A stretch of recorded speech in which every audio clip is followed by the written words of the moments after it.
আউযুবিল্লাহি মিনাশ শাইতানির রাজিম বিসমিল্লাহির রহমানির রহিম। আপনারা যে যেখান থেকে আমাদের দেশ জাতীয় বিশ্ববিদ্যালয় ভর্তি কোচিংয়ের সাধারণ জ্ঞান প্রশ্ন সমাধান দেখছেন, সকলকে জানাচ্ছি শুভেচ্ছা এবং সালাম। আসসালামু আলাইকুম। আমি শুরুতেই একটু নিশ্চিত হতে চাই যে আপনারা যে যেখান থেকে আমাদের এটি দেখছেন একটু আমাদের কমেন্ট বক্সের মাধ্যমে জানাবেন আপনি কোথা থেকে দেখছেন এবং আমাদের সাউন্ড ভালোভাবে শোনা যাচ্ছে কিনা এবং ক্লিয়ারভাবে দেখা যাচ্ছে কিনা। আমি আপনাদের সবাইকে এই বিষয়টি একটু অবহিত করার জন্য অনুরোধ করব।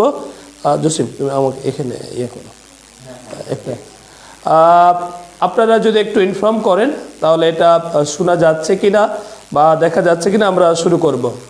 আমি আবারও যারা এই মুহূর্তে আমাদেরকে সরাসরি দেখছেন আমি সকলকে আন্তরিকভাবে শুভেচ্ছা জানাচ্ছি এবং আমরা কারিগরি একটু ত্রুটির কারণে কয়েক মিনিট পরে আমরা শুরু করছি। আমাদের এই ক্লাসটি যে সময় শুরু হওয়ার কথা ছিল একটু দেরিতে আমরা শুরু করছি, তবে এর জন্য আমাদের পক্ষ থেকে আপনাদের কাছে আন্তরিকভাবে দুঃখ প্রকাশ করছি। প্রিয় দর্শক এবং প্রিয় শিক্ষার্থী, আপনারা যেখান থেকে দেখছেন সবাই এই ক্লাসটি আপনারা শেয়ার করে দিবেন এবং কমেন্টের মাধ্যমে আমাদের সঙ্গে থাকবেন। আজ আমরা ক্লাস করছি সাধারণ জ্ঞান আর জাতীয় বিশ্ববিদ্যালয় ভর্তি পরীক্ষার যে প্রশ্ন 2013-14 শিক্ষাবর্ষের এর ওপর নিয়ে আমরা আজকে কথা বলবো। আমি একটু শুরুতে আপনাদেরকে নিশ্চিত করতে চাই যে আজকে যে বিষয়টা নিয়ে আমাদের ক্লাস থাকবে আমি কিছুক্ষণ পরে এটা শুরু করব, তবে কিছু প্রয়োজনীয় কথা যারা জাতীয় বিশ্ববিদ্যালয়ে ভর্তি পরীক্ষা আবেদন করবেন অথবা যাদের বিভিন্ন শিক্ষার্থীরা এখানে আবেদন করবেন তাদের উদ্দেশ্যে একটি কথা বলি। আপনারা নিশ্চয় জানেন গত এক দশক পর আমাদের বাংলাদেশে জাতীয় বিশ্ববিদ্যালয় ভর্তি পরীক্ষা এটা শুরু হয়েছে। সর্বশেষ 2014 সালে জাতীয় বিশ্ববিদ্যালয়ে ভর্তি পরীক্ষা অনুষ্ঠিত হয়। এরপর এক দশক ফলাফলের ভিত্তিতে আমাদের বাংলাদেশের কলেজগুলোতে ভর্তি করানো হতো, কিন্তু এবার অর্থাৎ 2025 সালে জাতীয় বিশ্ববিদ্যালয় কর্তৃপক্ষ বিজ্ঞপ্তি প্রকাশ করেছেন এবং তারা ভর্তি পরীক্ষার মাধ্যমে শিক্ষার্থী আবারও ভর্তি করাবেন। যারা জাতীয় বিশ্ববিদ্যালয়ে ভর্তি হতে চান তাদের জন্য দেশ নিয়ে এসেছেন খুব সুন্দর একটি সেবা। আপনারা অনলাইন এবং অফলাইনে এই দেশ জাতীয় বিশ্ববিদ্যালয় ভর্তি কোচিংয়ে ভর্তি হয়ে আপনারা কাঙ্ক্ষিত স্বপ্ন পূরণ করতে পারেন। এই দেশ জাতীয় বিশ্ববিদ্যালয় ভর্তি কোচিং সমগ্র বাংলাদেশের প্রায় সকল জেলায় শাখা বরাদ্দ চলছে এবং ভর্তি কার্যক্রম চলছে। আমি আপনাদেরকে আরেকটু তথ্য দিই। আপনারা নিশ্চয় জানেন যে গত 21 জানুয়ারি থেকে 28 ফেব্রুয়ারি এই মধ্যে আবেদন প্রক্রিয়া সম্পন্ন করতে হবে এবং কলেজে 2 মার্চের মধ্যে আপনাদেরকে আবেদন জমা দিতে হবে। এই কয়েক কথা বলে আমরা শুরু করছি আজকের ক্লাসটি। আমি এবার একটু শুরুতে আপনাদেরকে জানিয়ে দিতে চাই আজকের ক্লাসের আমাদের ধরনসমূহ। 2013-14 শিক্ষাবর্ষে জাতীয় বিশ্ববিদ্যালয়ের সাধারণ জ্ঞান বিষয়ে যে কয়েকটি প্রশ্ন ছিল তার সুস্পষ্ট ব্যাখ্যা আপনাদের কাছে প্রদান করা হবে এবং এই ক্লাসটি করলে আমি আশা করি আপনাদের সাধারণ জ্ঞানের গুরুত্বপূর্ণ বিষয়গুলো জানতে পারবেন এবং কিভাবে পড়তে হবে এই বিষয়টিও আপনারা জানতে পারবেন। এবার আমি ক্লাসের শুরুর দিকে যাচ্ছি। আবারও আপনাদের ক্লাসের শুরুতে সবাইকে বিনয়ের সঙ্গে অনুরোধ করব আপনারা আমাদের এই ক্লাসটি শেয়ার করে দিবেন এবং কমেন্টের মাধ্যমে আমাদের ক্লাস সম্পর্কে বা আপনাদের যদি কোনো প্রশ্ন থাকে সাধারণ জ্ঞান এবং দেশ জাতীয় বিশ্ববিদ্যালয় ভর্তি কোচিং কেন্দ্রিক আপনারা কমেন্টের মাধ্যমে প্রশ্ন করতে পারেন। তাহলে প্রিয় দর্শক, আমরা আর কথা বৃদ্ধি না করে বরং ক্লাসে চলে যাই। এবার আমরা একটু দেখব আমাদের 2013-14 শিক্ষাবর্ষে যে আমাদের প্রশ্ন ছিল সে প্রশ্নটার সাধারণ জ্ঞান বিষয়ে প্রথম যে প্রশ্ন আপনারা এখানে দেখছেন, বাংলাদেশ রাইফেলস এর পরিবর্তিত নাম কি? সঠিক উত্তরটি হচ্ছে বর্ডার গার্ড বাংলাদেশ। অর্থাৎ আমাদের সঠিক উত্তরটি হলো বর্ডার গার্ড বাংলাদেশ। এবার বাংলাদেশ রাইফেলস এবং বর্ডার গার্ড বাংলাদেশ বিজিবি নিয়ে আমি কিছু তথ্য দিব, আপনারা যেখান থেকে দেখছেন একটু নোট করে নেবেন। আপনার শুধু জাতীয় বিশ্ববিদ্যালয় ভর্তি পরীক্ষা নয়, বাংলাদেশে অন্যান্য যেসব পাবলিক বিশ্ববিদ্যালয় ভর্তি পরীক্ষা, নার্সিং ভর্তি পরীক্ষা এবং যারা চাকরির জন্য প্রস্তুতি নিচ্ছেন তাদের এই তথ্যগুলো সহায়ক হবেন। এবার নিশ্চয় আপনারা জানেন যে বিজিবি বর্ডার গার্ড বাংলাদেশ এটি হচ্ছে আমাদের বাংলাদেশের একটি সীমান্তরক্ষী বাহিনী এবং আধা সামরিক বাহিনী। অনেক সময় আপনাদের প্রশ্ন আসে যে এই বর্ডার গার্ড বাংলাদেশ, জসিম এটা একটু চিকন করতে হবে, হ্যাঁ।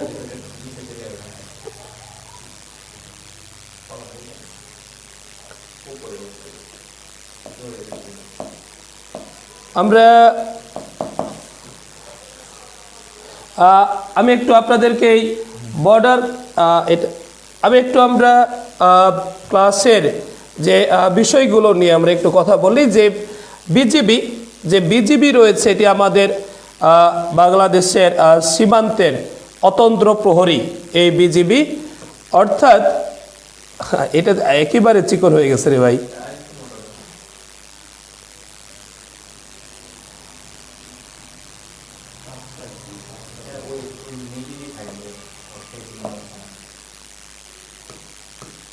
আচ্ছা,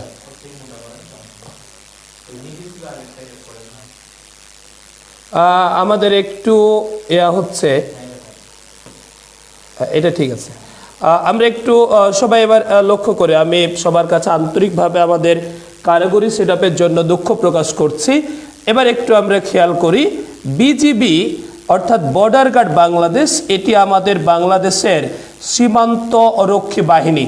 এটাকে আমরা আধা সামরিক বাহিনী বলি। বিজিবি এটি প্রতিষ্ঠিত হওয়ার পর এ পর্যন্ত তাদের মোট 7 বার নাম পরিবর্তন করা হয়েছে। তাহলে আপনারা একটু আমার সঙ্গে আপনারা বলুন তো যে বিজিবি কি? বিজিবি হচ্ছে পূর্ণরূপ বর্ডার গার্ড বাংলাদেশ। এই বিজিবিটি অর্থাৎ কি ধরনের বাহিনী? সীমান্তরক্ষী বাহিনী। বিজিবির ধরনটি কি? আধা সামরিক বাহিনী। বিজিবি এর নামটি আসার আগে আরও তার 6 বার এর নাম পরিবর্তন হয়েছে। এ পর্যন্ত মোট 7 বার নাম পরিবর্তন হয়েছে। এইভাবে কীভাবে এই বিজিবিটা আসলো আমরা একটু লক্ষ্য করি। 1795 সালের 29 জুন এ বিজিবি প্রতিষ্ঠিত হয়। তখন এই বাহিনীটির নাম ছিল রামগড় লোকাল ব্যাটালিয়ন। তাহলে আপনাদের যদি প্রশ্ন করা হয় যে বিজিবি এর প্রতিষ্ঠাকালীন নাম কি ছিল, তাহলে আপনারা সবাই বলবেন রামগড় লোকাল ব্যাটালিয়ন। বিজিবি যেটি আমরা বলছি এর নামটা পরবর্তীতে 1861 সালে ব্রিটিশ আমলে এই বিজিবির নাম আবারও অর্থাৎ রামগড় লোকাল ব্যাটালিয়ন এর নামটি পরিবর্তন করে এর নামকরণ করা হয় ফ্রন্টিয়ার গার্ডস। তাহলে আপনাদের যদি বলা হয় যে ফ্রন্টিয়ার গার্ডস এ নামকরণটি কখন করা হয়েছিল, তাহলে এর উত্তরটি হবে 1861 সালে। আমরা যে ফ্রন্টিয়ার গার্ডসের পরে যেটা দেখি, এই বিজিবির এর নামটা পরবর্তীতে আপনার 1891 সালে এর নামকরণ করা হয়েছিল বেঙ্গল মিলিটারি পুলিশ। তাহলে আমরা যে বিষয়টি নিয়ে আলোচনা করছি, বিজিবি যে নামকরণটা হয়েছে তার আগে এর কি নাম ছিল এটা নিয়ে আমরা একটু কথা বলছি। আমরা এরপরে যেটা দেখি 1891 সালের পর আবারও 1920 সালে এ বিজিবির নামকরণটা পরিবর্তন করা হয় এবং এ সময়ে এর নামকরণ রাখা হয় ইস্টার্ন ফ্রন্টিয়ার গার্ডস। তাহলে আপনারা ইতিমধ্যেই দেখছেন যে আমাদের যে বর্তমান বিজিবি এর নামকরণের ইতিহাসে আমরা ইতিমধ্যেই 4টি নাম পেয়েছি। 1947 সালে 15 আগস্ট পাকিস্তান, 14 আগস্ট পাকিস্তান এবং 15 আগস্ট ভারত ব্রিটেনের নিকট থেকে স্বাধীনতা লাভ করে। পাকিস্তান স্বাধীনতা লাভের পর 1947 সালে আপনার আবারও এই ইস্টার্ন ফ্রন্টিয়ার গার্ডস এর নাম পরিবর্তন করে এর নামকরণ করা হয় ইস্ট পাকিস্তান রাইফেলস। তাহলে প্রিয় শিক্ষার্থী, যদি আপনাদেরকে প্রশ্ন করা হয় আজকের যেটি আমাদের বিজিবি বর্ডার গার্ড বাংলাদেশ, এটি পাকিস্তান সময়ে কি নাম ছিল? তাহলে এর নাম ছিল ইস্ট পাকিস্তান রাইফেলস, সংক্ষেপে এটাকে বলা হতো ইপিআর। আপনারা নিশ্চয় জানেন যে আমাদের বাংলাদেশে মুক্তিযুদ্ধের সময়ে এই বিজিবি তারা ইপিআর নামেই যুদ্ধ করেছিল। এটা একটু পরে আমরা আসব। তবে একটু যদি আমরা দেখি 1972 সালের 3 মার্চ ইস্ট পাকিস্তান এর রাইফেলসের নাম পরিবর্তন করে এর নামকরণ করা হয় বর্ডার গার্ড বাংলাদেশ। তাহলে আপনাদের যেটিকে আমরা দুঃখিত, বর্ডার গার্ড বাংলাদেশ নয়, এর নামকরণ করা হচ্ছিল বাংলাদেশ রাইফেলস, যার নামকরণ আপনার বিডিআর নামে পরিচিত ছিল। আপনাদের এবার যদি কেউ প্রশ্ন করে যে বিজিবি এটির আপনার পূর্ব নাম কি ছিল, তাহলে পূর্ব নাম ছিল বাংলাদেশ রাইফেলস। বাংলাদেশ রাইফেলস অর্থাৎ বিডিআর। আপনারা নিশ্চয় জানেন 2009 সালের 25 থেকে 26 ফেব্রুয়ারি পিলখানায় একটি গুরুতর বিডিআর হত্যাকাণ্ড সংঘটিত হয়, যার ফলে আমাদের বাংলাদেশের 57 জন সামরিক বাহিনীর সদস্য সহ 74 জন ব্যক্তি নিহত হয়েছিলেন। এরপর এই বিডিআরের নাম পরিবর্তনের বাংলাদেশে একটি দিক উঠে। পরবর্তীতে তৎকালীন প্রধানমন্ত্রী শেখ হাসিনা 2011 সালে এ বিডিআরের নাম পরিবর্তন করে তিনি এর নামকরণ করেন বর্ডার গার্ড বাংলাদেশ। তাহলে প্রিয় শিক্ষার্থী, আমাদের যে কাঙ্ক্ষিত প্রশ্নটা ছিল যে বাংলাদেশ রাইফেলস এর বর্তমান নাম কি, এর বর্তমান নাম আমরা সবাই পেয়েছি বর্ডার গার্ড বাংলাদেশ। এই বর্ডার গার্ড বাংলাদেশ নামটি কিভাবে আসলো, এটার একটা সুন্দর ইতিহাস আমরা দেখলাম। আপনারা দেখুন যে বিজিবি এটির নামটা এ পর্যন্ত মোট 7 বার পরিবর্তন করা সম্ভব হয়েছে। প্রথমে 1795 সালে এটি প্রতিষ্ঠিত হয়, তখন এর নামকরণ ছিল রামগড় লোকাল ব্যাটালিয়ন। পরবর্তীতে 1861 সালে ফ্রন্টিয়ার গার্ডস নামকরণ করা হয়। 1891 সালে বেঙ্গল মিলিটারি পুলিশ এর নামকরণটা করা হয়েছিল এবং 1920 সালে আজকের বিজিবির নামকরণ করা হয়েছিল ইস্টার্ন ফ্রন্টিয়ার গার্ডস এবং 1947 সালে এর নামকরণ করা হয়েছিল eastern Pakistan rifles, east Pakistan rifles EPR এবং 1972 সালে 3 মার্চ বাংলাদেশ স্বাধীনতা লাভের পর ইস্ট পাকিস্তান রাইফেলসের নাম পরিবর্তন করে করা হয় বাংলাদেশ রাইফেলস, যাকে আমরা সংক্ষেপে বলি বিডিআর। 2011 সালে এই বিডিআর এর নামকরণ করা হয়েছে বর্ডার গার্ড বাংলাদেশ, অর্থাৎ বর্তমান সংক্ষিপ্ত রূপটা হলো বিজিবি। এই বিজিবি বাংলাদেশের মুক্তিযুদ্ধের সময়ে গুরুত্বপূর্ণ অবদান রেখেছিল। আমাদের বাংলাদেশে 817 জন এই বিজিবি অর্থাৎ তৎকালীন ইপিআর মুক্তিযুদ্ধের সময়ে শহীদ হয়েছিলেন। তাদের আমাদের যে মুক্তিযুদ্ধে 7 জন বীরশ্রেষ্ঠ রয়েছেন, এর মধ্যে 2 জন বীরশ্রেষ্ঠ হচ্ছেন এই ইপিআর এর মধ্যে থেকে আসা। একজনের নাম হচ্ছেন ল্যান্স নায়েক মুন্সি আব্দুর রব, আরেকজন হচ্ছেন নূর মোহাম্মদ শেখ। তাহলে আমরা এই বিজিবির সংক্রান্ত যে তথ্যগুলো একটি প্রশ্নের মাধ্যমে সবাই জেনে গেলাম। এভাবে করে আমরা 9টি প্রশ্ন দেখব। আমি একটু আপনাদেরকে অনুরোধ করব, যারা যেখান থেকে দেখছেন আপনারা চাইলে এই ক্লাস চলাকালীন সময়ে যে কোনো প্রশ্ন আপনারা করতে পারেন।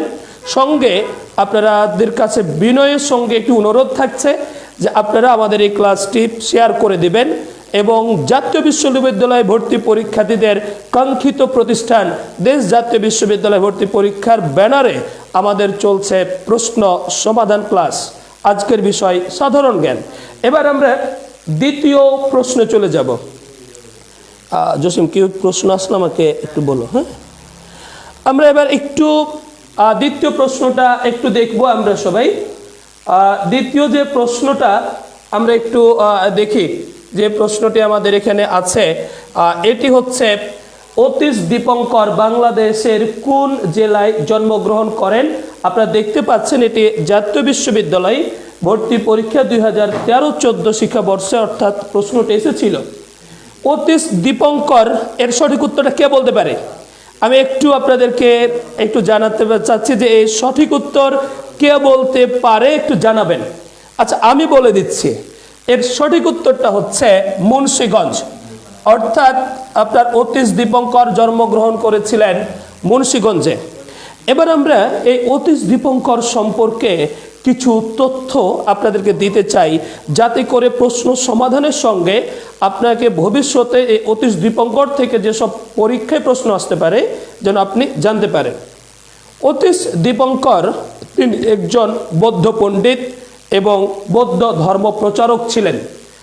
অতীশ দীপঙ্কর তিনি জন্মগ্রহণ করেন 982 সালে বর্তমান মুন্সিগঞ্জ, কিন্তু মুন্সিগঞ্জের এর নামকরণটা আগে ছিল বিক্রমপুর। তাহলে আপনাদেরকে যদি কেউ প্রশ্ন করে এই মুন্সিগঞ্জের পূর্ব নাম কি, তাহলে আমরা এটাও এখান থেকে একটু তথ্য পেলাম। মুন্সিগঞ্জের পূর্ব নাম হচ্ছে বিক্রমপুর, পরবর্তীতে এই নামকরণটা করা হয়েছে মুন্সিগঞ্জ। এবার এই যে অতীশ দীপঙ্কর যিনি 1982 সালে জন্মগ্রহণ করেছেন, তিনি বৌদ্ধ ধর্ম প্রচারের জন্য এক সময় তিব্বতে গিয়েছেন। তিব্বতে অর্থাৎ যে চীনের তিব্বত, এই তিব্বতে আপনার অতীশ দীপঙ্কর তিনি 1042 সাল থেকে 1050 সালের মধ্যে তিনি ওখানে বৌদ্ধ ধর্ম প্রচার করেন। আপনারা দেখবেন যে আমাদের বিভিন্ন বিশ্ববিদ্যালয় ভর্তি পরীক্ষা, নার্সিং ভর্তি পরীক্ষা, এমনকি বিভিন্ন চাকরির পরীক্ষায় একটা প্রশ্ন করা হয় যে অতীশ দীপঙ্কর বৌদ্ধ ধর্ম প্রচারের জন্য কোথায় গিয়েছিলেন, তাহলে উত্তরটা হচ্ছে তিব্বতে। আবার অনেক সময় প্রশ্ন আসে যে এভাবে করে পাল্টা যে অতীশ দীপঙ্কর তিব্বতে তিনি কি কারণে গিয়েছিলেন, তখন আমরা এটা বলতে পারি বৌদ্ধ ধর্ম প্রচারের জন্য তিনি গিয়েছিলেন। তাহলে প্রিয় শিক্ষার্থী, যে অতীশ দীপঙ্কর তিনি 1054 সালে 73 বছর বয়সে তিনি মারা গিয়েছেন। আমরা যে অতীশ দীপঙ্করের কথা বলছি, তিনি একজন বিখ্যাত বৌদ্ধ পণ্ডিত। এভাবে আমরা যদি একটু সবাই লক্ষ্য করি অতীশ দীপঙ্কর সম্পর্কে, তাহলে প্রশ্নগুলো কি হতে পারে পরীক্ষায়। অতীশ দীপঙ্কর কে ছিলেন? বিখ্যাত বৌদ্ধ পণ্ডিত এবং বৌদ্ধ ধর্মের প্রচারক। অতীশ দীপঙ্কর কোন জেলায় জন্মগ্রহণ করেন? তাহলে আপনারা বলুন তো, মুন্সিগঞ্জে। অতীশ দীপঙ্কর তিনি বৌদ্ধ ধর্ম প্রচারের জন্য কোথায় গিয়েছেন? তিব্বতে। প্রিয় শিক্ষার্থী, আমি আপনাদের একটি প্রশ্ন দিই, আপনারা যারা এই ক্লাসটি করছেন দেখি আপনারা একটু বলতে পারেন কিনা। এই অতীশ দীপঙ্কর তিনি বৌদ্ধ ধর্ম প্রচারের জন্য কোথায় গিয়েছিলেন? প্রশ্ন, অতীশ দীপঙ্কর বৌদ্ধ ধর্ম প্রচারের জন্য কোথায় গিয়েছিলেন? এবার আমরা যাব নেক্সট কোশ্চিনে, আমরা একটু দেখব এবার নেক্সট যে কোশ্চিনটি রয়েছে আমাদের, সে প্রশ্নটা দেখি আমরা কি রয়েছে আমাদের। 3য় নম্বর যে প্রশ্নটি রয়েছে, এই প্রশ্নটি হচ্ছে প্রাচীন চন্দ্রদ্বীপের বর্তমান নাম কি?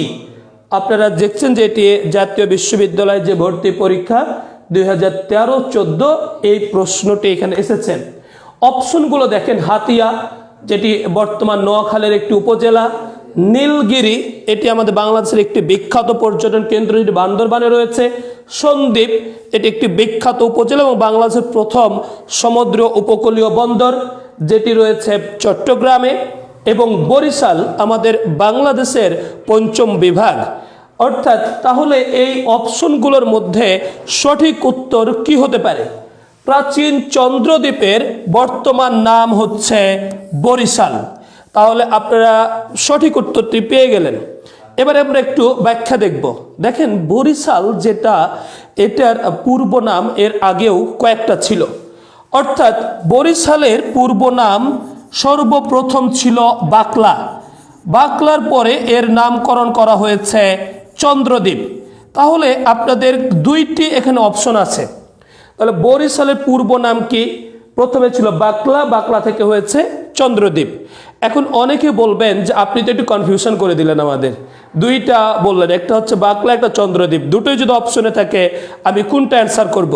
হ্যাঁ, এই বরিশালের শুরুতে নাম ছিল বাকলা। যদি কখনো বাকলা এবং চন্দ্রদ্বীপ দুটোই আপনাদের অপশনে থাকে তাহলে উত্তরটি হবে বাকলা। কিন্তু যদি বাকলা অপশনে না থাকে তাহলে হবে চন্দ্রদ্বীপ। আমরা ওই প্রসঙ্গ থেকে এই প্রশ্নটাতে আসছি। তাহলে প্রাচীন চন্দ্রদ্বীপের বর্তমান নাম কি? আমরা উত্তরটি পেলাম বরিশাল। এভাবে করে কয়েকটি আমরা প্রশ্নের বা আমাদের বাংলাদেশের কয়েকটি বিখ্যাত জেলার বর্তমান এবং পূর্ব নাম আমি আপনাদেরকে বলবো। আপনারা প্রশ্ন করেছেন যে সুমাইয়া সাদিক পশ্চিম ভারতের কৃষ্ণগিরি বিহারে, হ্যাঁ ওখানেও তিনি গিয়েছিলেন, তবে আমরা তিব্বত এ উত্তরটি আপনাদের কাছে প্রত্যাশা করেছিলাম এবং আপনারা ইনশাল্লাহ যারা আছেন করবেন। ইতিমধ্যেই যারা আপনাদের সালাম দিয়েছেন, রাইজুল আসসালামু আলাইকুম। ওয়ালাইকুম সালাম।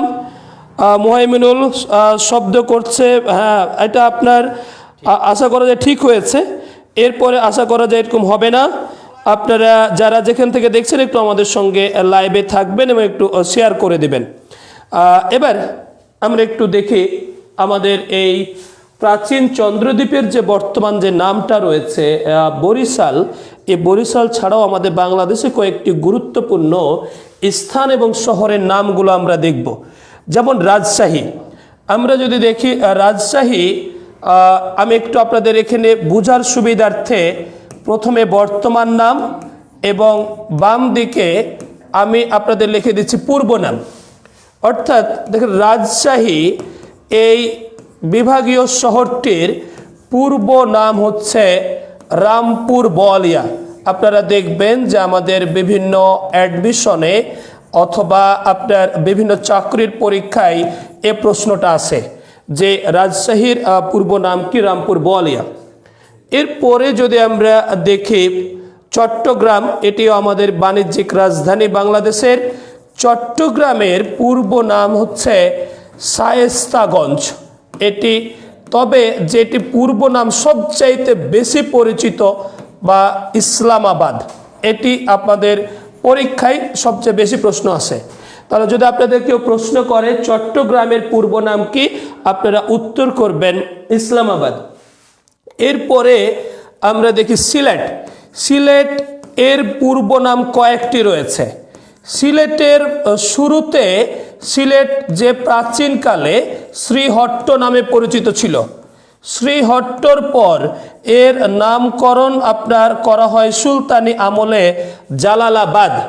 তাহলে সিলেটের প্রাচীন নাম কি, এমন যদি আপনার প্রশ্ন হয় তাহলে উত্তরটি হবে শ্রীহট্ট। আর শ্রীহট্ট যদি অপশনে না থাকে তখন আমরা উত্তর করব জালালাবাদ।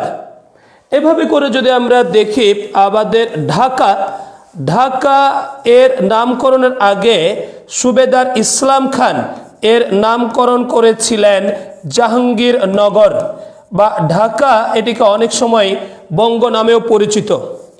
এভাবে করে আমরা গুরুত্বপূর্ণ যদি দেখি দিনাজপুর, দিনাজপুর আমাদের বাংলাদেশের সমতল ভূমি থেকে সবচেয়ে উঁচুতে অবস্থিত একটি জেলা। এই দিনাজপুরের পূর্ব নাম হচ্ছে গন্ডোয়ানাল্যান্ড। তাহলে আপনাদের যদি প্রশ্ন করা হয় দিনাজপুরের পূর্ব নাম কি, গন্ডোয়ানাল্যান্ড। বগুড়ার একটি বিখ্যাত আমাদের ঐতিহাসিক স্থান মহাস্থানগড়, বাংলাদেশের সবচেয়ে প্রাচীন স্থান, এটির পূর্ব নাম হচ্ছে পুন্ড্র বা পুন্ড্রবর্ধন।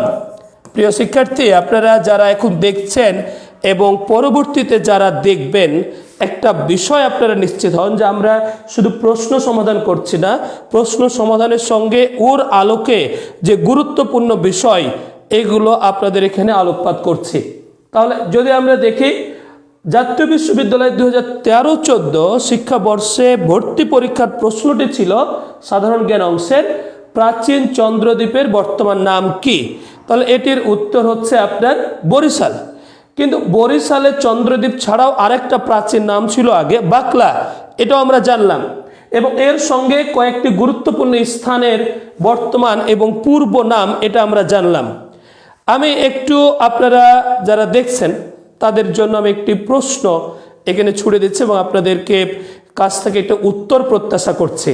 এটি হচ্ছে, আমি যে আলোচনা করলাম বিভিন্ন স্থানের বর্তমান এবং পূর্ব নাম নিয়ে, এর মধ্যে দুইটি স্থান আপনাদের নাম বলতে হবে। এক, মহাস্থানগড় এর পূর্ব নাম কি। দ্বিতীয়টা হচ্ছে রাজশাহী এর পূর্ব নাম কি। যারা যেখান থেকে দেখছেন এই উত্তরটি আপনারা করলে আমরা খুশি হব। এবং আপনাদেরও যদি কোনো প্রশ্ন থাকে সাধারণ জ্ঞান নিয়ে আপনারা যে কোনো প্রশ্ন চাইলে করতে পারেন। এবার আমরা চলে যাব আমাদের পরবর্তী প্রশ্নে। আমাদের পরবর্তী যে প্রশ্নটি রয়েছে সেই প্রশ্নটি আমরা একটু দেখি। এটি হচ্ছে 4 নম্বর প্রশ্ন। ঐতিহাসিক 21 দফার দাবির প্রথম দফাটি ছিল, এটি চাওয়া হয়েছে। আপনারা দেখেন এখানে 4টি অপশন দেওয়া আছে। একটি হলো বাংলাকে অন্যতম রাষ্ট্রভাষা করা, খ নম্বর অপশন প্রাদেশিক স্বায়ত্তশাসন, গ নম্বর পূর্ব বাংলার প্রতি অর্থনৈতিক বৈষম্য দূরীকরণ এবং ঘ নম্বর বিনা ক্ষতিপূরণে জমিদারি ব্যবস্থা উচ্ছেদ। আপনারা বলুন তো উত্তরটি কি হবে? আচ্ছা, আমি যেহেতু ক্লাস শুরু করেছি আগে আমি বলে দিই। এর উত্তরটি হচ্ছে ক নম্বর, বাংলাকে অন্যতম রাষ্ট্রভাষা করা। তাহলে আমরা সঠিক উত্তরটি পেলাম। হ্যাঁ, এবার যদি বাকি আমরা একটু অপশনগুলো নিয়ে আগে কথা বলি, এখানে আমি একটু বিস্তারিত কথা বলবো তার আগে। দেন প্রাদেশিক স্বায়ত্তশাসন যেটি রয়েছে, এটি বলা ছিল বঙ্গবন্ধু শেখ মুজিবুর রহমান 1966 সালে যে 6 দফা দিয়েছিলেন তার 1 নম্বর দফায় বলা ছিল প্রাদেশিক স্বায়ত্তশাসন।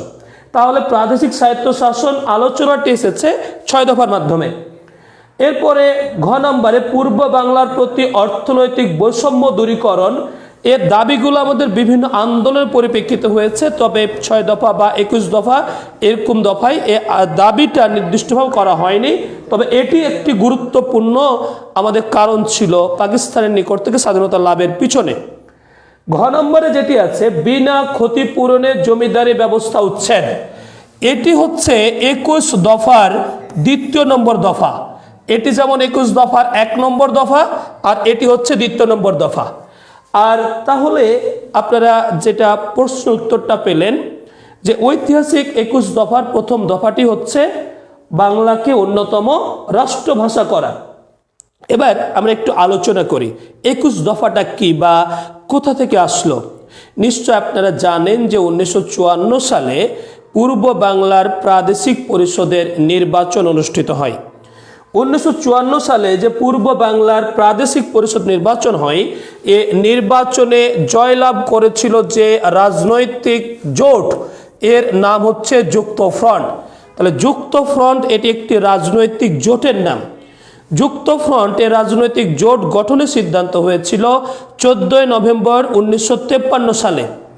পরবর্তীতে এই যুক্ত ফ্রন্ট এটা গঠিত হলো 4 ডিসেম্বর 1953 সালে।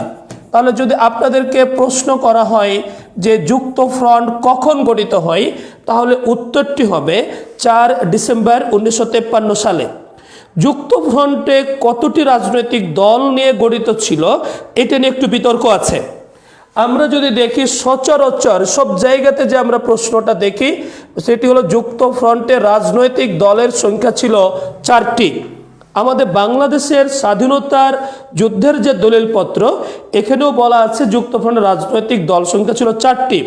কিন্তু প্রকৃত ইতিহাস দেখে আমরা যেটা দেখি যে আসলে যুক্ত ফ্রন্টের রাজনৈতিক দল সংখ্যা ছিল 5টি। যুক্ত ফ্রন্টের যে 4টি রাজনৈতিক দল সবচেয়ে বেশি আলোচিত হয়, এই দলগুলোর মধ্যে রয়েছে আওয়ামী মুসলিম লীগ, নেজামে ইসলাম পার্টি, গণতন্ত্রী পার্টি এবং আপনার কৃষক শ্রমিক পার্টি।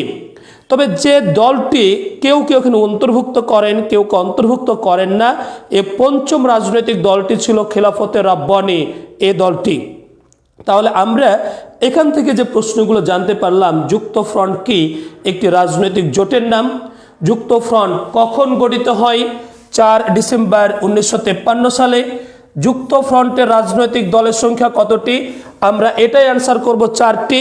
তবে যদি কখনো আমাদের 4টি অপশন না থাকে তাহলে আমরা এটা অ্যান্সার করব 5টি। এবার এই যে যুক্ত ফ্রন্ট নিয়ে আমরা কথা বললাম, এই যুক্ত ফ্রন্ট যখন নির্বাচনে তারা প্রতিদ্বন্দ্বিতা করবে ক্ষমতাসীন মুসলিম লীগের বিরুদ্ধে, যুক্ত ফ্রন্ট জয়লাভ করলে 1954 সালে পরে কি করবে এটা নিয়ে তারা একটি ইস্তেহার দেয়। যুক্ত ফ্রন্টের সে ইস্তেহারটা ছিল 21 দফা। এই যুক্ত ফ্রন্টের 21 দফা যিনি লিখেছিলেন তিনি হচ্ছেন আবুল মনসুর আহমেদ।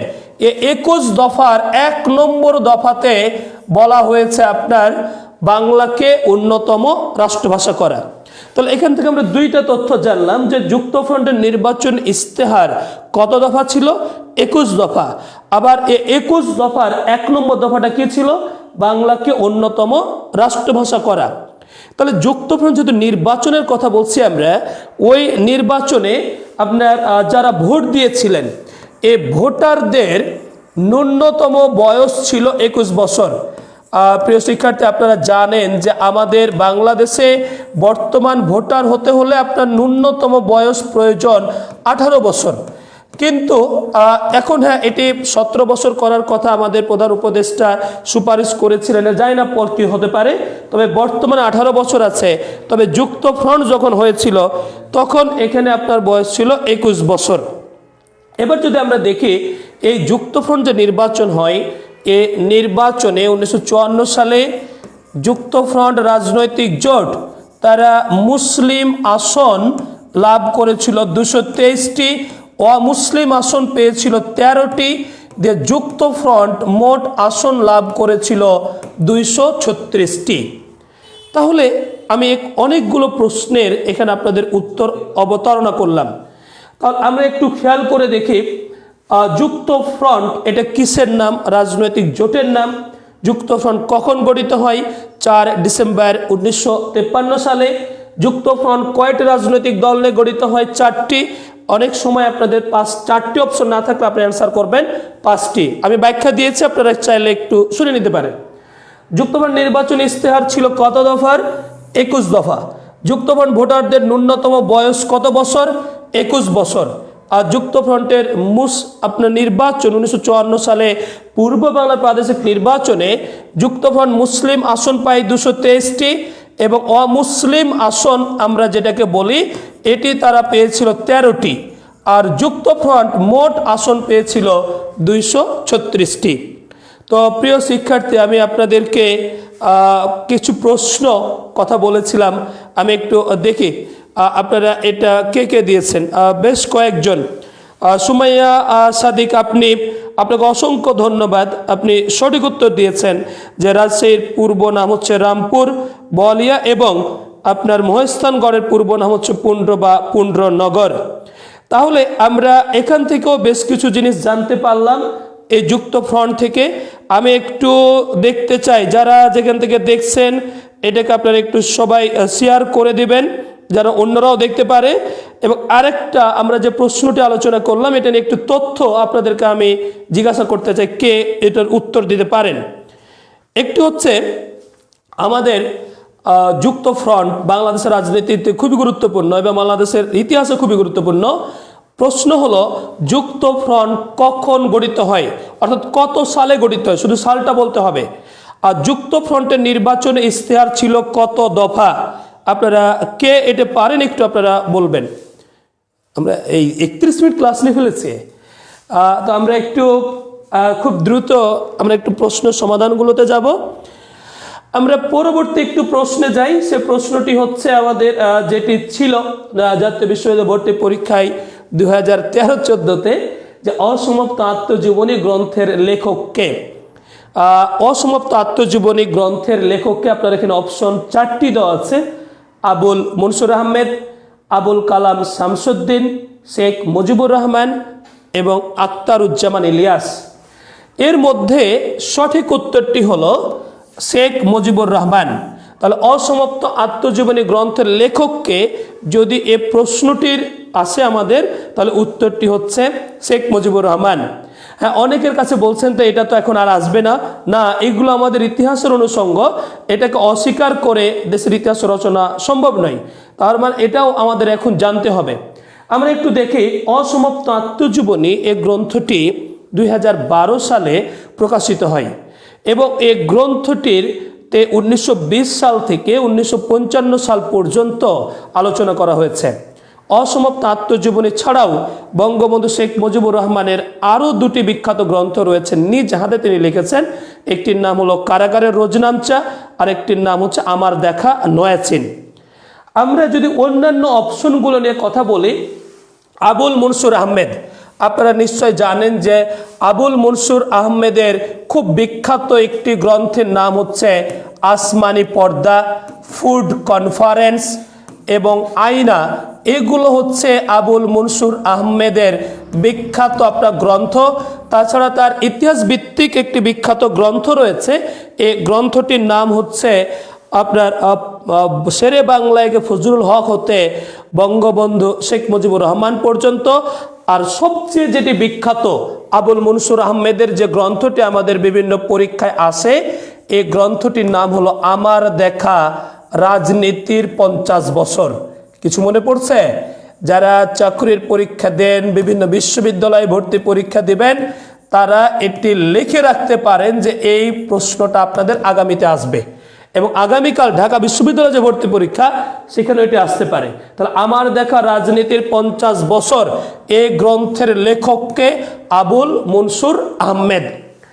আবুল মনসুর আহমেদ হচ্ছেন বর্তমান আমাদের বাংলাদেশের যিনি রয়েছে, আমাদের বাংলাদেশের অর্থাৎ বিখ্যাত একটি পত্রিকা দ্য ডেইলি স্টার, তার মাহফুজ আনাম তার বাবা এই আবুল মনসুর আহমেদ। আপনারা অনেকেই সঠিক উত্তর দিচ্ছেন, একটু আপনারা উত্তরগুলো দিয়ে যান। আমরা দেখি যেমন সাদিয়া সিদ্দিক, রুমাইয়া, আপনারা সঠিক উত্তর দিয়েছেন যে আমাদের অসমাপ্ত আত্মজীবনী গ্রন্থের লেখক। খুবই সুন্দর। এবার আমরা একটু দেখি আবুল কালাম শামসুদ্দিন। আবুল কালাম শামসুদ্দিন নামে আরেকজন ব্যক্তি ছিলেন, শামসুদ্দিন আবুল কালাম। তবে এই আবুল কালাম শামসুদ্দিন যিনি, তার একটি বিখ্যাত গ্রন্থ আছে। এই আবুল কালাম শামসুদ্দিনের একটা বিখ্যাত গ্রন্থ আপনারা চাইলে লিখতে পারেন, পলাশি থেকে পাকিস্তান। আবুল কালাম শামসুদ্দিন তিনি মূলত ময়মনসিংহে জন্মগ্রহণ করেন এবং তিনি 1978 সালে মারা যান। তার বিখ্যাত গ্রন্থর নাম পলাশি থেকে পাকিস্তান। আখতারুজ্জামান ইলিয়াস, যিনি 1943 সালে গাইবান্ধার গৌহাটি গ্রামে জন্মগ্রহণ করেছেন। আখতারুজ্জামান ইলিয়াসের আমাদের বাংলাদেশের 1969 সালের গণ অভ্যুত্থানকে নিয়ে তার একটি মহাকাব্যিক উপন্যাস রয়েছে, চিলেকোটার সেপাই। তাছাড়াও 1943 সালের 50 মনন্তরকে নিয়ে তার আরেকটি মহাকাব্যিক উপন্যাস রয়েছেন খোয়াবনামা। মুক্তিযুদ্ধ ভিত্তিক একটি ছোট গল্প তার রয়েছেন রেইনকোট। তাহলে আখতারুজ্জামান ইলিয়াসের আমরা কয়েকটি গ্রন্থ পেলাম, আর বঙ্গবন্ধু শেখ মুজিবুর রহমানের। এবার তাহলে আমি একটু সামারাইজ করি। অসমাপ্ত আত্মজীবনী গ্রন্থের লেখককে, এর সঠিক উত্তরটা হচ্ছে শেখ মুজিবুর রহমান। আচ্ছা, অসমাপ্ত আত্মজীবনী গ্রন্থের লেখক শেখ মুজিবুর রহমানের আরও দুটি বিখ্যাত গ্রন্থ হচ্ছে, একটির নাম হলো আমার দেখা নয়াচিন, আর একটি কারাগারের রোজনামচা। এবার যদি আমরা দেখি অন্যগুলো, যেমন আবুল মনসুর আহমেদের বিখ্যাত গ্রন্থ রয়েছে শেখ বাংলায় ফজলুল হক থেকে শেখ মুজিবুর রহমান, আমার দেখা রাজনীতির 50 বছর, আসমানি পর্দা, ফোর্ড কনফারেন্স, আয়না, এগুলো। আবুল কালাম শামসুদ্দিনের বিখ্যাত গ্রন্থের নাম হচ্ছে পলাশি থেকে পাকিস্তান। এগুলো নোট করে রাখুন, কারণ আপনাদের আগামীতে এগুলো পরীক্ষায় আসবে। এবার আমি একটু আপনাদেরকে, যারা এটা দেখছেন, বিশেষ করে সুমাইয়া সাদ্দিক, তাকে এবং আপনারা সঠিক উত্তর দিয়েছেন তিনি। এর আগে যে প্রশ্নটা করেছিলাম, যুক্তফ্রন্ট কত সালে প্রতিষ্ঠিত হয়? 1953 সালে। এবং কত দফা? 21 দফা। অসংখ্য ধন্যবাদ সুমাইয়া আপনাকে, সামিয়া। এবং সানজিদা আক্তার লিজা, তিনি অসমাপ্ত আত্মজীবনীর সঠিক উত্তর দিয়েছেন।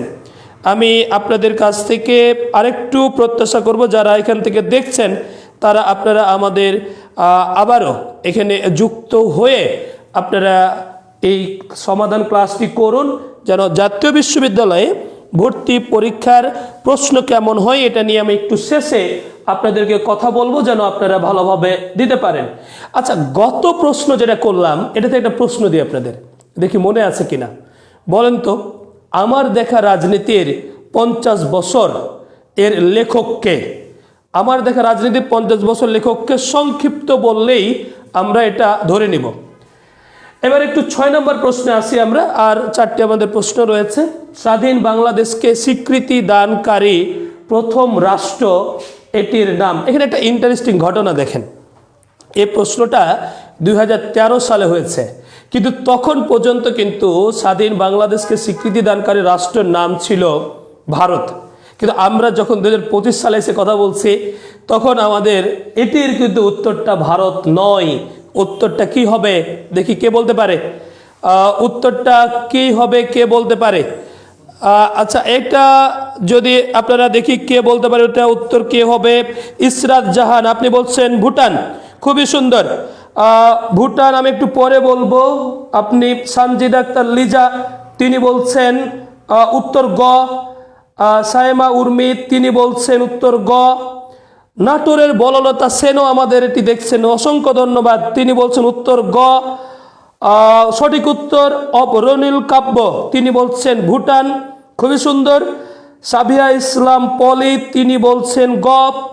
মাসুম রানা, তিনিও বলছেন গ।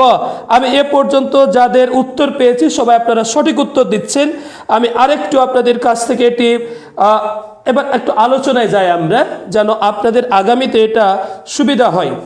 দেখেন, বাংলাদেশকে স্বীকৃতি দানকারী প্রথম যে রাষ্ট্র, এ রাষ্ট্রটির নাম হচ্ছে ভুটান। ভুটান আমাদের বাংলাদেশকে স্বীকৃতি প্রদান করে 6 ডিসেম্বর 1971 সালে, প্রথম রাষ্ট্র হিসাবে।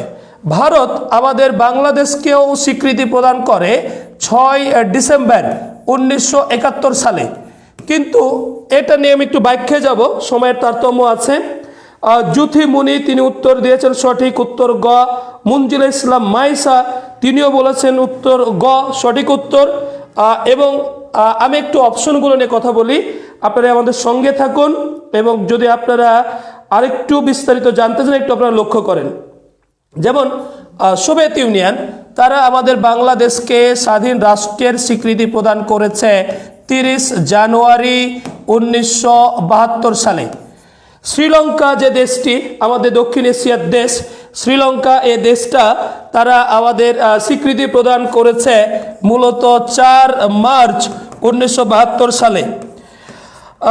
তাহলে আপনারা 4টা যে অপশন দেখছেন, বিশেষ করে এই মুহূর্তে, যে আপনার ভারত 6 ডিসেম্বর 1971 সালে, সোভিয়েত ইউনিয়ন 23 জানুয়ারি 1972 সালে বাংলাদেশ স্বীকৃতি দিয়েছে, ভুটান 6 ডিসেম্বর 1971 সালে, এবং শ্রীলঙ্কা 4 মার্চ 1972 সালে। আচ্ছা, তাহেরা তোহা, জুথি মুনি, মুনজিলা ইসলাম মাইসা, মাসুম রানা, আপনাদের সবাইকে বলছি যে আপনারা সঠিক উত্তর দিয়েছেন। কিন্তু আমি তো লিখেছি আপনাদের ওখানে ভারত স্বীকৃতি দিয়েছে 6 ডিসেম্বর 1971, আর ভুটানও দিয়েছে 6 ডিসেম্বর 1971। আমরা সবাই ভুটান অ্যান্সার করলাম। এখন প্রশ্ন হলো, কেন ভুটান অ্যান্সার করলো? আপনারা কি এটা ব্যাখ্যা শুনতে চান? যারা যারা একটু শুনতে চান, আপনারা একটু এটা বলবেন, আমি এটা আপনাদেরকে একটু ব্যাখ্যাটা করে দিতে চাই। হ্যাঁ, একটু ব্যাখ্যা বলি। বাংলাদেশ স্বাধীনতা লাভের পর 2014 সাল পর্যন্ত আমরা সবাই জানতাম যে আমাদের বাংলাদেশকে প্রথম স্বীকৃতি দানকারী দেশটা হচ্ছে ভারত। 2014 সালে তৎকালীন ভুটানের প্রধানমন্ত্রী, তার নাম হচ্ছেন সেরিং তেবগে। বলুন তো কি নাম বললাম? সেরিং তোবগে। সেরিং তোবগে, তিনি আমাদের তৎকালীন প্রধানমন্ত্রী শেখ হাসিনাকে 6 ডিসেম্বর 2014 সালে তিনি ভুটান থেকে পাঠানো একটা তার বার্তা তিনি দেন, এবং ওই তার বার্তা দিয়ে বলেন যে বাংলাদেশকে প্রথম স্বীকৃতি প্রদান করেছে ভুটান, এবং এটা বেলা 11টার দিকে, তার কয়েক ঘন্টা পড়েছে ভারত।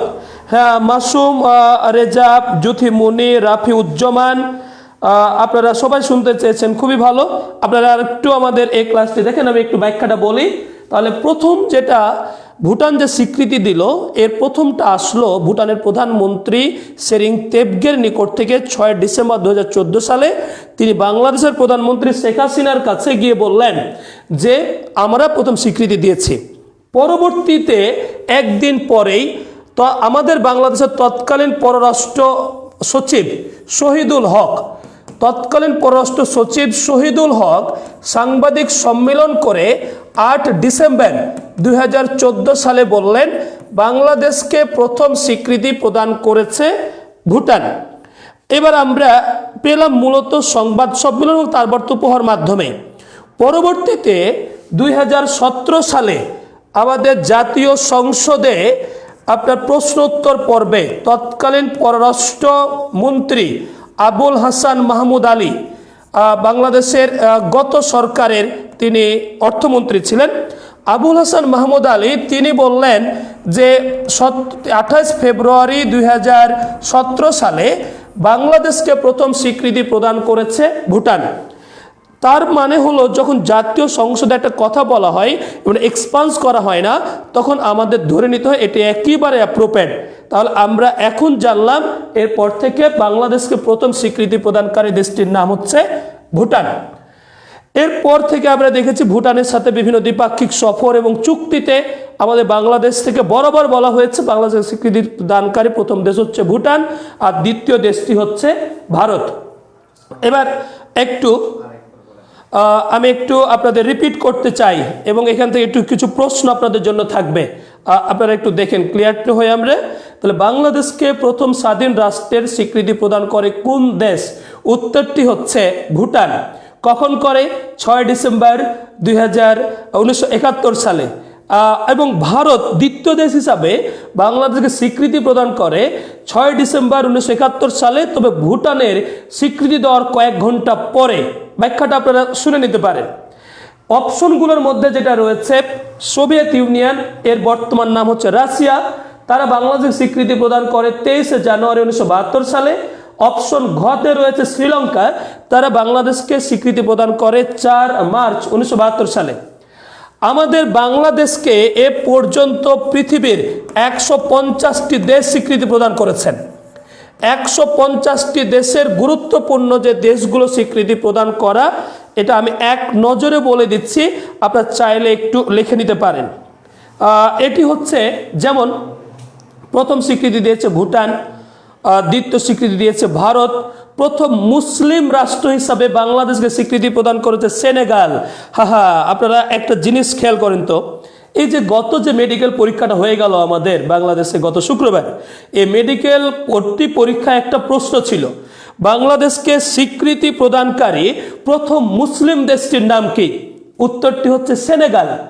এবার কিন্তু আগামীকালকে ঢাকা ইউনিভার্সিটিতে পরীক্ষা আছে, আমি এখানে কয়েকটা প্রশ্নের উত্তর দিচ্ছি আপনাদেরকে, আপনারা লিখে নিতে পারেন, আশা করা যায় থাকলেও থাকতে পারে।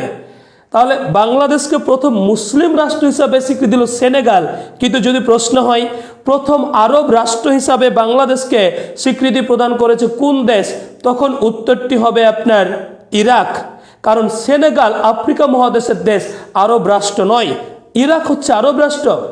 আবার যদি এরকম প্রশ্ন হয় যে আমাদের বাংলাদেশকে প্রথম ইউরোপীয় রাষ্ট্র হিসাবে কোন দেশ স্বীকৃতি দিয়েছে, অপশন যদি পূর্ব জার্মানি থাকে তাহলে উত্তরটা হবে পূর্ব জার্মানি, আর পূর্ব জার্মানি যদি না থাকে তাহলে উত্তরটা হবে পোল্যান্ড।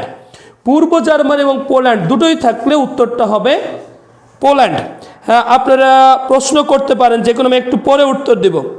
এরপরে যদি আমরা দেখি দ্বিতীয় যেটা আছে, মূলত আপনার বাংলাদেশকে উত্তর আমেরিকার কোন দেশ প্রথম স্বীকৃতি দিয়েছে? বার্বাডোস।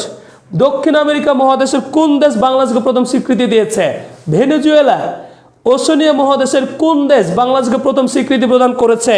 এর উত্তরটি হবে আপনার ওশেনিয়া মহাদেশ, টঙ্গা। শাহরিয়ার ইসলাম, আপনি প্রশ্ন করেছেন কতটি দেশ স্বীকৃতি দিলে স্বাধীন দেশ বলা যায়? খুব সুন্দর একটা প্রশ্ন করেছেন। আমাদের আন্তর্জাতিক আইন বা রাষ্ট্রবিজ্ঞানের ভাষায় এরকম কোনো আপনার নিয়ম নাই যে এতটি দেশ স্বীকৃতি দিলে ওই রাষ্ট্রটিকে স্বাধীন দেশ বলা যাবে। একটা দেশ স্বাধীন এবং সার্বভৌম হতে হলে তার 4টি উপাদান প্রয়োজন হয়। একটা হচ্ছে তার নির্দিষ্ট ভূখণ্ড থাকতে হবে, তার জনগণ থাকতে হবে, সরকার থাকতে হবে, সার্বভৌমত্ব থাকতে হবে। এইগুলো যদি বৈশিষ্ট্য থাকে এবং অপর দেশের এইগুলো নিয়ে আপত্তি না থাকলে ওই দেশটাকে বলা হবে স্বাধীন সার্বভৌম রাষ্ট্র। এখানে এরকম সংখ্যা নাই যে 20টা 50টা 100টা স্বীকৃতি দিলে তাকে স্বাধীন রাষ্ট্র বলা যাবে, এরকম কোনো কিছু নেই। যেমন আপনি খেয়াল করে দেখেন যে ফিলিস্তিন যে দেশটা, এটি স্বাধীন দেশ কিন্তু সার্বভৌমত্ব নাই। এ পর্যন্ত পৃথিবীর 152টা দেশ ফিলিস্তিনকে স্বীকৃতি দিয়েছেন। আপনারা সানজিদা আক্তার লিজা, উনি আগে সঠিক উত্তরটা দিয়েছিলেন। আমরা একটু পরবর্তী প্রশ্নে যাব। আপনাদের যাদের প্রশ্ন আছে আপনারা করতে পারেন, আপনাদের যে কোনো প্রশ্নের আমরা একটু উত্তর দিব। আমরা আবার পরবর্তী যাই। গত জাতীয় বিশ্ববিদ্যালয়ে 13-14 শিক্ষাবর্ষের যে প্রশ্ন ছিল আমাদের, এই প্রশ্ন নিয়ে 7 নম্বর যে প্রশ্নটা আছে আপনারা দেখছেন সবাই, আপনারা কে উত্তর করতে পারেন আগে, আমি বলার আগে একটু দেখতে চাই। আমি প্রশ্নটা পড়ছি আপনাদের সুবিধার্থে।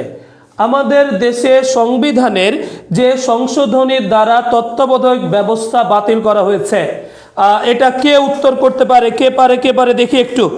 আপনারা যারা যারা উত্তর করতে পারেন একটু এটা আপনারা উত্তর দিতে পারেন।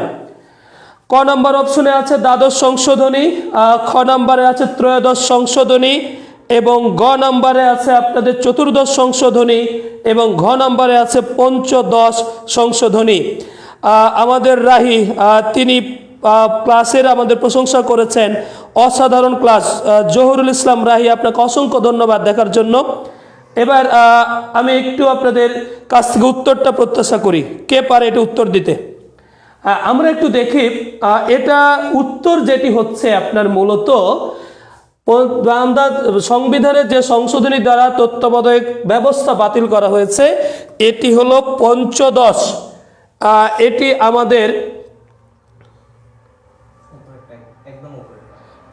আমাদের পঞ্চদশ যে সংশোধনী আছে এটির মাধ্যমে।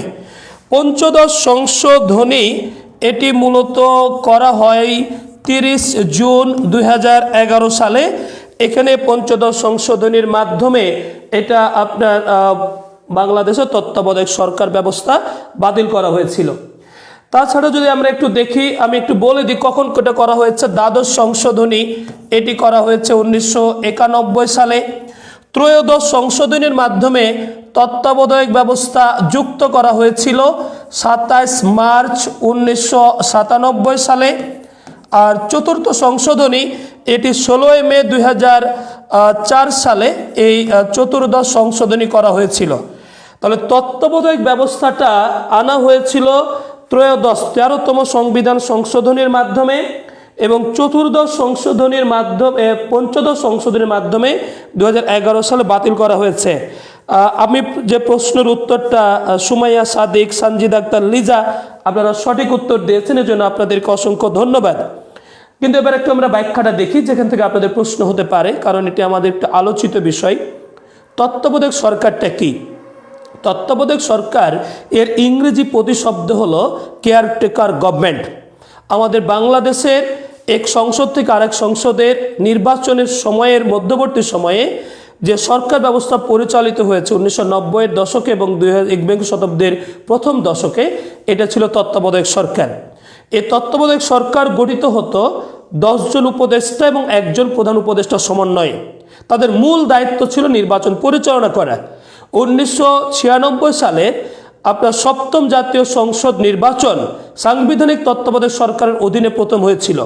2001 সালের 1 অক্টোবর 8ম জাতীয় সংসদ নির্বাচন হয়েছিল তত্ত্বাবধায়ক সরকারের অধীনে, এবং 2008 সালের 29 ডিসেম্বর 9ম জাতীয় সংসদ নির্বাচন হয়েছিল তত্ত্বাবধায়ক সরকার ব্যবস্থার অধীনে। বাংলাদেশে আমাদের যে 12টি জাতীয় সংসদে নির্বাচন হয়েছে, এর মধ্যে প্রশংসিত 3টি জাতীয় সংসদ নির্বাচন হচ্ছে 7ম, 8ম এবং 9ম। এই 3টি নির্বাচন হয়েছিল তত্ত্বাবধায়ক সরকার ব্যবস্থার অধীনে। আর এই তত্ত্বাবধায়ক সরকার ব্যবস্থাটা বিভিন্ন কারণে 30 জুন 2011 সালে পঞ্চদশ 15তম সংবিধান সংশোধন করে বাতিল করা হয়েছিল। আমাদের এই যে তত্ত্বাবধায়ক সরকার ব্যবস্থা বাতিল করা হলেও এটা কিন্তু আবারও ফিরে আসছে। কারণ আপনারা জানেন 17ই ডিসেম্বর 2024 সালে হাইকোর্ট তারা একটা রায় দিয়েছেন, এবং এই রায়ে তারা বলেছে তত্ত্বাবধায়ক ব্যবস্থা সংবিধানে পুনরায় যুক্ত করতে হবে। তাহলে আপনারা বলেন তো, তত্ত্বাবধায়ক ব্যবস্থা এটা বহাল করার রায় কবে দেওয়া হয়েছে? 17 ডিসেম্বর 2024 দেওয়া হয়েছে। এটা একটু মনে রাখতে পারেন, আগামীকাল ঢাকা ইউনিভার্সিটির পরীক্ষায় আসতে পারে এটা প্রশ্নটা, কারণ এটা খুবই আলোচিত। তাহলে তত্ত্বাবধায়ক সরকার ব্যবস্থা প্রবর্তন করা হয়েছিল ত্রয়োদশ সংশোধনীর মাধ্যমে 27 মার্চ 1996 সালে, 1996 সালে এটা প্রবর্তন করা হয়েছিল। আর তত্ত্বাবধায়ক সরকার ব্যবস্থা বাতিল করা হয়েছিল পঞ্চদশ সংশোধনীর মাধ্যমে 30 জুন 2011 সালে।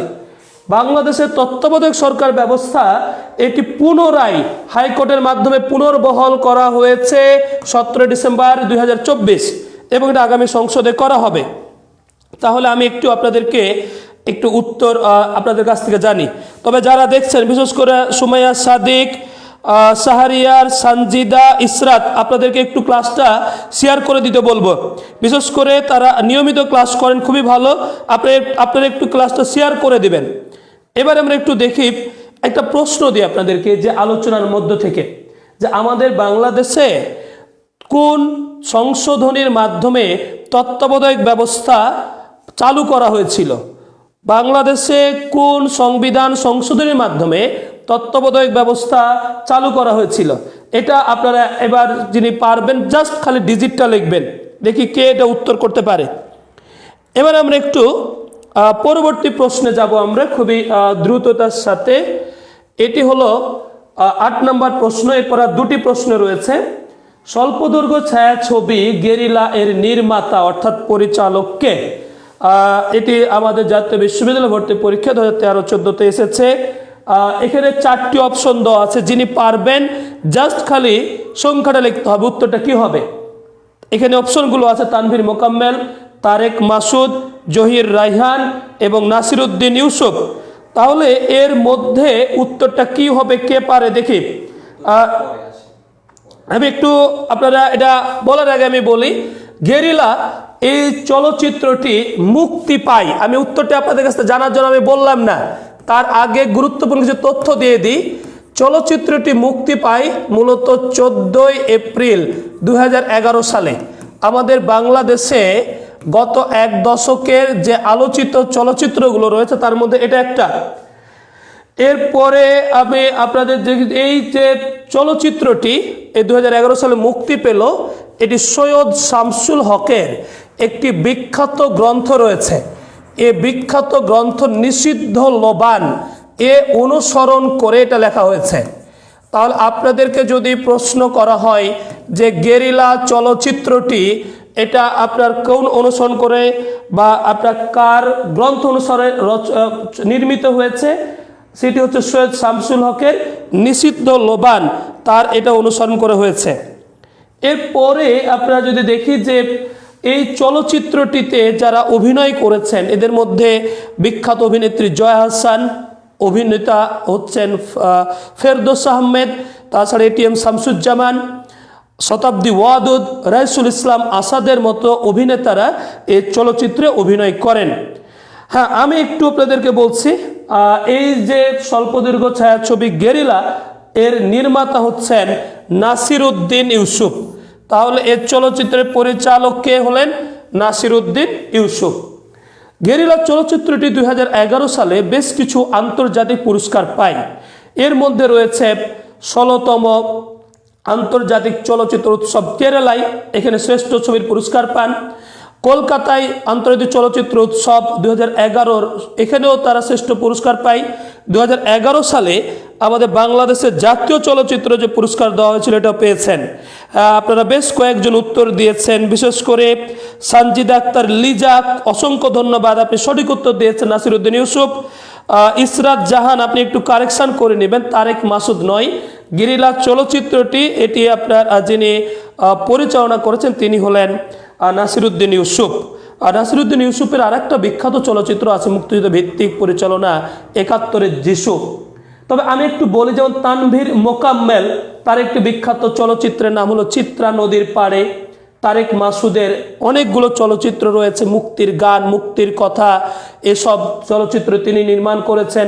জহির রায়হানের বিখ্যাত গ্রন্থ রয়েছেন, আপনারা জানেন যে মুক্তিযুদ্ধ নিয়ে তার স্টপ জেনোসাইড, এটা তার বিখ্যাত একটা চলচ্চিত্র। স্টেট ইজ ব্রন, এটা তার বিখ্যাত একটি চলচ্চিত্র।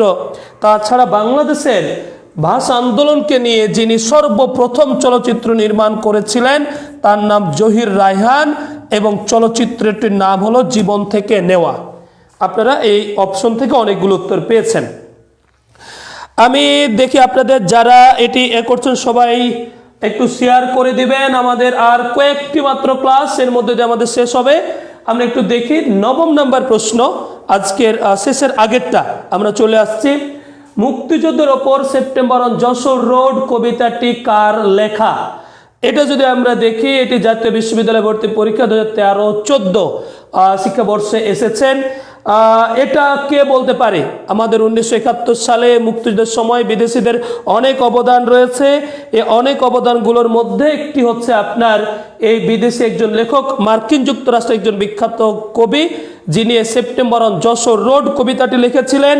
এই কবিতায় মোট লাইন সংখ্যা ছিল 151টি। এর সঠিক অর্থাৎ সেপ্টেম্বর অন যশোর রোড এই কবিতার সঠিক উত্তর কি হতে পারে? কে বলতে পারে? কে বলতে পারে দেখি আমরা। হ্যাঁ, বেশ কয়েকজন আপনারা উত্তর দিয়েছেন। এর সঠিক উত্তরটা আমি বলে দিচ্ছি আপনাদের, অ্যালেন গিনেসবার্গ। একটু ব্যাখ্যাটা দিয়ে দিই আপনাদেরকে। আমেরিকার এই বিখ্যাত কবি অ্যালেন গিনেসবার্গ সুনীল গঙ্গোপাধ্যায়ের সঙ্গে 14 থেকে তিনি 16 সেপ্টেম্বর 1971 সালে আমাদের বাংলাদেশের মুক্তিযুদ্ধের যারা আহত হোক এবং পালিয়ে গিয়ে যশোরের একটা শরণার্থী ক্যাম্পে আশ্রয় নিয়েছিলেন, তাদের দেখতে এসেছিলেন। যশোরের শরণার্থী ক্যাম্পে তিনি যে দৃশ্যটা দেখেন, এটা আমেরিকাতে গিয়ে 1971 সালের নভেম্বরে একটি বিখ্যাত কবিতা রচনা করেন, যার শিরোনাম দেন সেপ্টেম্বর অন যশোর রোড। তাহলে এর উত্তরটা হলো September on Jessore road. Israt Jahan বলছেন সঠিক উত্তর অ্যালেন গিনেসবার্গ। মাসুম রানা না হয় নাই, হ্যাঁ সঠিক উত্তর খ। ধন্যবাদ মাসুম রানা, আপনি সঠিক উত্তর দিয়েছেন। মোহাম্মদ আলমগীর, আপনিও সঠিক উত্তর দিয়েছেন। সঞ্জিদা আক্তার লিজা, আপনিও সঠিক উত্তর দিয়েছেন। আপনারা যে সঠিক উত্তর দিয়েছেন সকলকে জানাচ্ছি ধন্যবাদ। নাটোরে বলনতা সেন, তিনিও সঠিক উত্তর দিয়েছেন, বা আমি একাধিক জনের কাছ থেকে পাচ্ছি।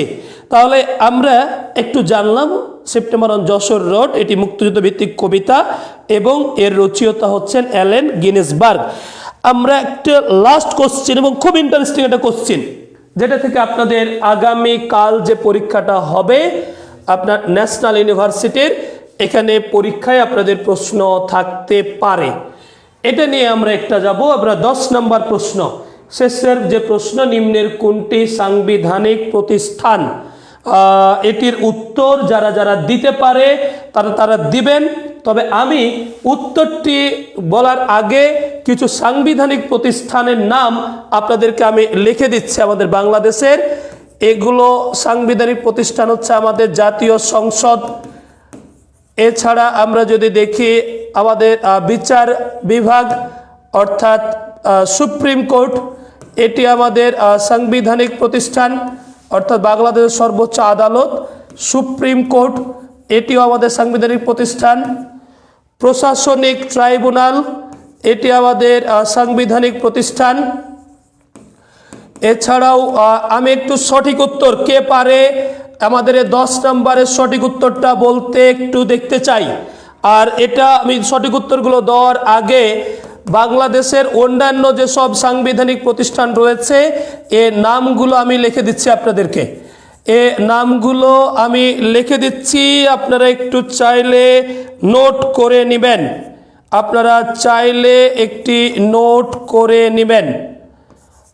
দেখেন যে বাংলাদেশে যে সাংবিধানিক প্রতিষ্ঠানগুলো রয়েছে এগুলো হচ্ছে আপনার মূলত জাতীয় সংসদ, বাংলাদেশ সুপ্রিম কোর্ট, প্রশাসনিক ট্রাইব্যুনাল, নির্বাচন কমিশন, মহাহিসাব নিরীক্ষক ও নিয়ন্ত্রক এবং কর্ম কমিশন, এগুলো হচ্ছে সাংবিধানিক প্রতিষ্ঠান। হ্যাঁ, বেশ কয়েকজন সঠিক উত্তর দিয়েছেন আপনারা, বিশেষ করে সঞ্জিদা আক্তার, তারা দিয়েছেন যে এটি সঠিক উত্তর খ নাম্বার।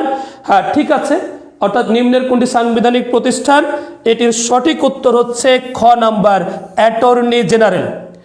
অ্যাটর্নি জেনারেল এ সম্পর্কে বাংলাদেশ সংবিধানের 64 নম্বর অনুচ্ছেদে বলা হয়েছে। এখন অনেকের কাছে প্রশ্ন হতে পারে যে সাংবিধানিক প্রতিষ্ঠানটা কি? সাংবিধানিক প্রতিষ্ঠান হলো সংবিধানে যে প্রতিষ্ঠানের গঠন ও কার্যাবলী সম্পর্কে বলা রয়েছে তাকে বলা হয় সাংবিধানিক প্রতিষ্ঠান। আমাদের বাংলাদেশে বর্তমানে যে সাংবিধানিক প্রতিষ্ঠানগুলো রয়েছে এর মধ্যে উল্লেখযোগ্য হচ্ছে জাতীয় সংসদ, সুপ্রিম কোর্ট, প্রশাসনিক ট্রাইব্যুনাল, এরপরে নির্বাচন কমিশন, মহাহিসাব নিরীক্ষক ও নিয়ন্ত্রক এবং কর্ম কমিশন, আর এর সঙ্গে উত্তরটা হলো অ্যাটর্নি জেনারেল। এই কয়েকটাকে আমরা বলি সাংবিধানিক প্রতিষ্ঠান। তবে আপনার বর্তমান যে আমাদের সংবিধান সংস্কার কমিশন অধ্যাপক আলী রিয়াজের নেতৃত্বে গত 15 জানুয়ারি 2025-এ যে অন্তর্বর্তীকালীন সরকারের কাছে তারা প্রতিবেদন জমা দিয়েছেন, সেখানে তারা বলছে যে আমাদের এই দুর্নীতি দমন কমিশন, দুদক এবং মানবাধিকার কমিশন, এই কয়েকটাকেও তারা আপনার সাংবিধানিক প্রতিষ্ঠান হিসাবে অন্তর্ভুক্ত করার সুপারিশ করেছেন। এটা চূড়ান্ত সিদ্ধান্ত হবে পরবর্তী জাতীয় সংসদ নির্বাচন হওয়ার পরে যারা ক্ষমতায় আসবেন তারা অনুমোদন দেওয়ার মাধ্যমে।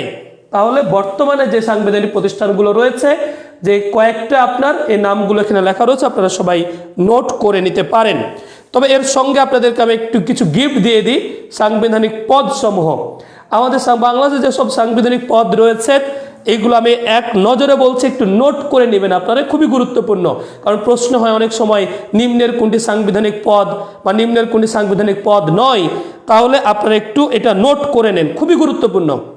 তাহলে সাংবিধানিক পদসমূহ হচ্ছে রাষ্ট্রপতি, প্রধানমন্ত্রী, মন্ত্রী, প্রতিমন্ত্রী, উপমন্ত্রী, এরপরে জাতীয় সংসদের সদস্য, স্পিকার, ডেপুটি স্পিকার, এরপর বাংলাদেশের সুপ্রিম কোর্টের আপিল বিভাগ এবং হাইকোর্ট বিভাগের বিচারপতিগণ, বাংলাদেশের প্রধান নির্বাচন কমিশনার এবং অন্যান্য নির্বাচন কমিশনার যারা রয়েছেন তারা, মহাহিসাব নিরীক্ষক ও নিয়ন্ত্রক, কর্ম কমিশনের চেয়ারম্যান এবং সদস্যগণ। এ পদগুলোকে বলা হয় বাংলাদেশের সাংবিধানিক পদ। আপনারা আমি একটু দ্রুততার সাথে বললাম, তবে আপনারা একটু খুব ধীরস্থিরভাবে নোট করে নেবেন। আমরা একটা প্রশ্ন ছিল আমাদের, নিম্নের কোনটি সাংবিধানিক প্রতিষ্ঠান, কিন্তু এর মাধ্যমে আমরা প্রতিষ্ঠানও জানলাম, পদও জানলাম। আজকে যে ক্লাসটা করলাম, আমি আশা করতে পারি এই ক্লাসটা যদি কেউ ভালোভাবে নোট করেন তাহলে সাধারণ জ্ঞানের অনেক বিষয়গুলো আপনারা জানতে পারবেন। তবে এ প্রশ্নের একটা বিশ্লেষণ আপনাদেরকে বলি। দেখেন, জাতীয় বিশ্ববিদ্যালয় 2013-14-তে যে 10টা প্রশ্ন ছিল সাধারণ জ্ঞানের, এই 10টা প্রশ্নের মধ্যে 4টা প্রশ্ন ছিল তৎকালীন সময়ের সাম্প্রতিক। সে প্রশ্নগুলো কোনটা? একটা হচ্ছে গেরিলা চলচ্চিত্র, এটা 2011 সালে আপনার এবং 12 সালে বাংলাদেশে খুবই আলোচিত চলচ্চিত্র, এটা একটা সাম্প্রতিক। অসমাপ্ত আত্মজীবনী গ্রন্থ লেখককে, ওটা 2012 সালে আপনার প্রকাশিত হয়, তার মানে ওই সময়ের জন্য খুবই সাম্প্রতিক প্রশ্ন ছিল। তাছাড়া আপনারা ওখানে দেখেছেন যে আমাদের বাংলাদেশকে প্রথম স্বীকৃতিদানকারী দেশের নাম কি, এটাও খুব একটা গুরুত্বপূর্ণ ছিল। তাহলে আপনারা এই যে ওই সময়ের আলোচিত বিষয়গুলো প্রশ্ন এসেছে, আগামীতেও এরকম প্রশ্ন আপনাদের আসবে। তো সবাইকে আন্তরিকভাবে ধন্যবাদ জানাচ্ছি, এবং আপনারা এবং আপনাদের যারা আত্মীয় স্বজন জাতীয় বিশ্ববিদ্যালয়ে ভর্তি পরীক্ষার মাধ্যমে ভর্তি হতে চাই, তারা আমাদের এই দেশ জাতীয় বিশ্ববিদ্যালয়ের নতুন প্ল্যাটফর্মে এসে যোগ দেন। এবং আমাদের ক্লাস শুরু হয়ে গেছে, সারা দেশব্যাপী এর ক্লাস চলমান রয়েছে। আপনারা নিজ নিজ ব্রাঞ্চে গিয়ে, অর্থাৎ শাখাতে গিয়ে ভর্তি হয়ে অফলাইনে এবং এমনকি আমাদের এই দেশ জাতীয় বিশ্ববিদ্যালয়ের এই পেজে যুক্ত হয়ে অনলাইন ক্লাসেও আপনারা যুক্ত হতে পারেন। সবার সুস্বাস্থ্য ও নিরাপত্তা কামনা করে আজকের মতো আমরা শেষ করছি। সবাই ভালো থাকবেন, সুস্থ থাকবেন। আল্লাহ হাফেজ। আসসালামু আলাইকুম।